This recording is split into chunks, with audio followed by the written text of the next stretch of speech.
ఏంటిది? కంచె. ఇంగ్లీష్లో ఫెన్సింగ్ అంటారని ఎంఆర్ఓ గారు ఇప్పుడే చెప్తున్నారు, మీరు వచ్చారు.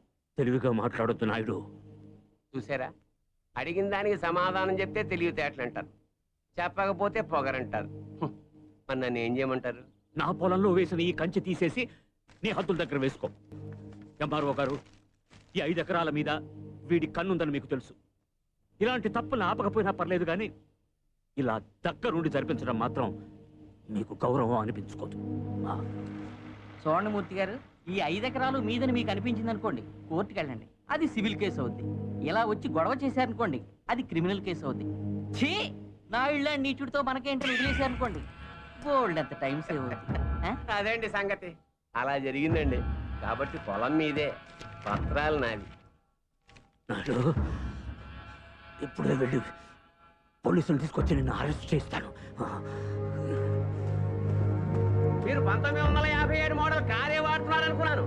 ట్రైన్ కూడా ఆ మోడలే వాడుతున్నారు. ఇలా అయితే కష్టం. Police station.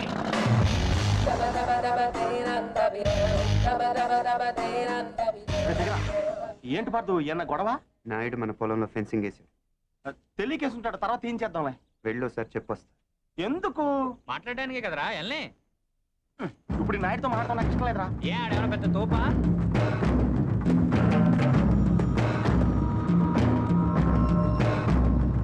ముసలోడు మనోడు మన దిగాడు. కుర్రోడు బాగా లేతగా ఉన్నాడు. నాయుడు గారు, మీరు చేసేది తప్పు తెలుసయ్యా, కానీ మానలేకపోతున్నా. ఏం చేయమంటావు? పూర్వం పెట్టి కాల్చేవాడిని, ఇప్పుడు బాగా తగ్గించా. నేను మాట్లాడేది సిగరెట్ల గురించి కాదండి. కంపెనీస్ పొలం గురించే ఏంటి? చూడు బాబు, మీ తాత ఇప్పుడు ఎస్ఐ దగ్గరికి వెళ్ళాడు. నేను నిన్న సాయంత్రం వెళ్ళి 10,000 ఇచ్చి వచ్చాను. ఇప్పుడు ఆడు వస్తాడు, నాకు షేక్ హ్యాండ్ ఇస్తాడు. ఆటోమేటిక్గా మీ తాతకి బీపీ వస్తుంది. నువ్వే మోసుకెళ్ళాలి. కాబట్టి గట్టిగా రెడీగా ఉండు. వెళ్ళు. నాయుడు, నిప్పుతో నేషనల్ గేమ్ ఆడుతున్నావు నువ్వు, మస్ అయిపోతావు.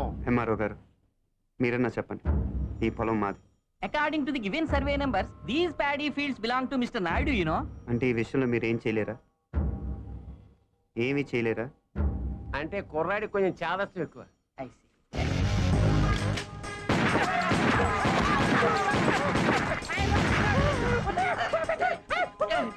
ఏంటిది, ఇలా దౌర్జన్యం చేస్తారండి మీరు? నేను ఇందాకే అడిగాను మీరేమన్నా చేయగలరా అని. ఇప్పుడు నేను చేస్తాను.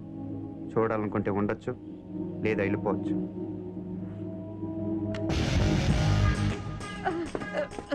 ఇవి ఎంత ఇంపార్టెంట్ పేపర్లో తెలుసా? ఏంటి ఎక్కడో లేచిపోతున్నావు? నాయుడు గారు, సాయంత్రం కలుస్తాను మీరుంటే. నువ్వు 10,000 ఇచ్చిన ఎస్ఐకి నేను ₹1,00,000 ఇస్తాను. ట్రాక్టర్ తిరగబడి చచ్చిపోయామని రాసేస్తాడు. పొలం కావాలో ప్రాణం కావాలో తేల్చుకో.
ఎందుకు వదిలేసేవారు అవన్నీ